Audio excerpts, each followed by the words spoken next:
Лек апдейт по голфа. Значи 100% има хора от вас, които се чудят какво се случва да не съм умрял. Не съм умрял.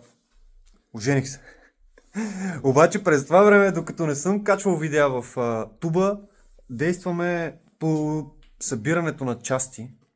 И със сигурност следващата година ще трябва да почнем да работим по тази кола, защото мазето вече ми е пълно и имам доста изненади, като започваме с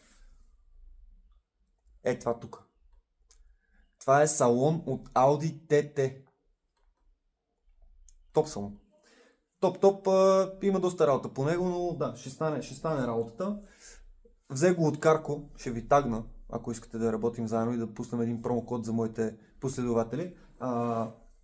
От вас искам да напишете долу в коментарите, според вас колко пари взех този салон. Под салон имайте предвид две седалки. Две седалки.